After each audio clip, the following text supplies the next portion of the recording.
बयान तो दे देते हैं, लेकिन सियासत देश भर में होती है। अब एक बार फिर से राहुल गांधी के बयान को लेकर राजनीति शुरू हो चुकी है। ये रिपोर्ट देखिए। वो विरोध करते करते देश के विरोध करते हैं कि देश के नेता प्रतिपक्ष होने के बावजूद भारत की आलोचना कर रहे हैं। The BJP is attacking our tradition, attacking our language, attacking our states, attacking our histories. The RSS believes that India is one idea. We believe that India is a multiplicity of ideas. Congress सांसद राहुल गांधी 3 दिन के America के दौरे पर हैं।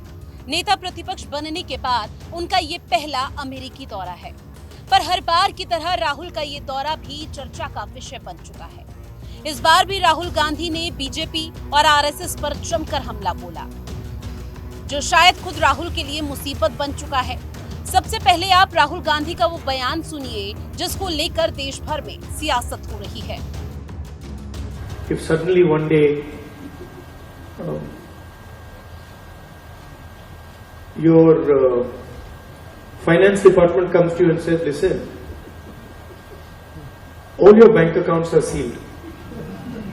You can imagine, what happens if you're running a business or you're running a household and somebody comes and tells you, listen, all your bank accounts are closed till further notice. You won't know what to do. And this is what happened to the Congress party. 3 months before the election, our bank accounts were all sealed. Every single bank account of the Congress party was sealed. No money for advertising, no money for campaign, no money to transport our leaders. And I remember Kharge ji, myself, 1 or 2 other senior people, and the treasurer. So, मतलब treasurer की तो हवा निकल गई थी कि भाई मतलब क्या करूं मैं, बैंक अकाउंट सील हो गए. We were discussing it now. What do we do? We have an election. So many things to do, campaign, etc., etc. Bank account बंद हो गए. First time, I've myself fought multiple elections, 2004, 2009 assembly. The first time in my life, new thing. All the bank accounts are sealed. So he just looked and said, we have no money. And then I looked at him and I said, देखी जाएगी, देखते हैं क्या होता है. And that was the spirit we fought the election with. It's interesting to me that BJP ने कितना, मोदी जी ने कितना डर फैलाया, एजेंसीज का दबाव, मीडिया का दबाव, इनकम टैक्स डिपार्टमेंट, छोटे बिजनेसेस पे, मीडियम साइज बिजनेसेस पे, और 1 सेकंड में सब गायब हो गया. अजीब सी बात है, मतलब सालों लगे उस डर को पैदा करने में, सालों लगे, प्लानिंग चली, पैसा लगा, और 1 सेकंड में खत्म. और वो दिखता है अब. You can see it. I see it. I get to see it in Parliament. I see the Prime Minister right up front. And I can tell you that the idea of Mr. Modi, 56-inch chest, direct connection with God, that's all gone. It's history now. Rahul Gandhi ये कहें तो राहुल गांधी कैसे चुन के आए?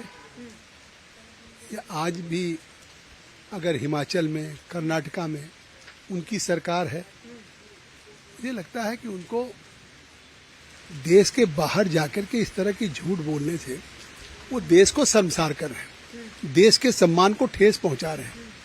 आखिर इस देश की प्रतिष्ठा और आज इस देश के प्रधानमंत्री नरेंद्र मोदी की प्रतिष्ठा, अगर इटली की प्राइम मिनिस्टर यूं कह रही है कि यूक्रेन रूस में कोई मध्यस्थता कर सकता है तो भारत कर सकता है.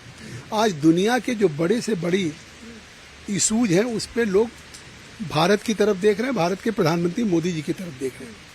और राहुल गांधी विदेश में जाके अब एलओपी हैं, विपक्ष के नेता हैं, अब उनको जिम्मेदाराना व्यवहार करना चाहिए कि कम से कम भारत का अपमान बाहर नहीं करना चाहिए, उनको माफी मांगना चाहिए। इससे ज्यादा शर्मसार वो क्या कर सकते हैं। उनके इन बयान की मैं निंदा करता हूं, भर्त्सना करता हूं। जब इनकी सरकार तेलंगाना में आई तब तो ईवीएम ठीक था, जब हिमाचल में इनकी सरकार आई तब तो ईवीएम ठीक था। लोकतांत्रिक व्यवस्था को चौपट करने ये लोग हैं। भूल गए इमरजेंसी लगा कर क्या हुआ था? इंदिरा गांधी ने इमरजेंसी लगा करके जो मौलिक अधिकार थे उसको खत्म कर दिया था, संविधान को तोड़ मरोड़ किया था, संविधान के प्रियम्बल में चेंज कर दिया था। वहीं अब इस पूरे मामले को लेकर देश भर में सियासत हो रही है। बीजेपी ने इन तमाम बयानों को लेकर न सिर्फ राहुल गांधी बल्कि कांग्रेस को भी घेरना शुरू कर दिया है। तब तो वो केवल सरकार पे नहीं, चुनाव आयोग पर सवाल उठा रहे हैं। अपने देश की आलोचना दूसरे देश में जाके करना, ये किसी देशभक्त का काम नहीं हो सकता। लगातार पराजय के कारण हताश, निराश और कुंठित राहुल अपनी कुंठा विदेश में जाकर निकाल रहे हैं। वो नेता प्रतिपक्ष है और नेता प्रतिपक्ष की भी जवाबदेही बनती है। अटल जी नेता प्रतिपक्ष थे, नरसिम्हा राव जी प्रधानमंत्री थे, तो अटल जी ने नेतृत्व किया था देश का। अब राहुल गांधी सिवाय देश को बदनाम करने का दूसरा काम नहीं कर रहे। निकाली उनने भारत जोड़ो यात्रा, लेकिन भारत से नहीं जुड़े, भारत की संस्कृति, जीवन मूल्य और परंपराओं से जुड़ नहीं पाए। पर अब तो इलेक्शन कमीशन पर भी वो सवाल उठा रहे हैं। मैं मानता हूं कि हताश और निराश राहुल अब विदेश में रोना रो रहे हैं। राहुल गांधी जी कहीं से आपको दिखते हैं कि उनको उनमें कहीं से देशभक्ति है? राहुल गांधी जी में कोई देशभक्ति नहीं है। राहुल गांधी जी विदेश जाते हैं, बिहार केंद्र की सरकार की आलोचना करते हैं, यहाँ आते हैं, उनका अपना एजेंडा है, तो बोलते हैं क्या, कहीं से शुरू करेंगे कहीं अंत करेंगे। तो वो अभी सीख रहे हैं, मैच्योरिटी का उनमें अभाव है, परिपक्वता का अभाव है और देश के नेतृत्व करने का सपना देख रहे हैं जो कभी पूरा नहीं हुआ। चाहे वो जर्मनी हो, ब्रिटेन हो या फिर सिंगापुर ही क्यों ना हो, राहुल गांधी का ज्यादातर विदेशी दौरा विवादों में रहा। बीजेपी या उसका आईटी सेल राहुल की बातचीत के किसी खास हिस्से को देश और लोकतंत्र का मजाक बताते हुए ही पेश कर देती है, जिसे बीजेपी भारत के अंतर्राष्ट्रीय स्तर पर किरकिरी कहती है। कांग्रेस उसे कई बार तथ्य और बातों को तोड़ मरोड़ कर विवाद बनाने के आरोप जड़ती रहती है। लेकिन अब इस पर कांग्रेस कैसे सफाई पेश करती है, ये देखना बेहद महत्वपूर्ण रहने वाला है। ब्यूरो रिपोर्ट, हिंदी खबर। देश में वक्फ संशोधन बिल पर हंगामा थमने का नाम नहीं ले रहा है। सरकार ने संसद में वक्फ संशोधन बिल लाई तो मुस्लिम सांसदों के साथ विपक्षी दलों ने विरोध में झंडा गाड़ दिया, जिसकी वजह से सरकार को ज्वाइंट पार्लियामेंट्री कमेटी को बिल भेजना पड़ा। इस पर न सिर्फ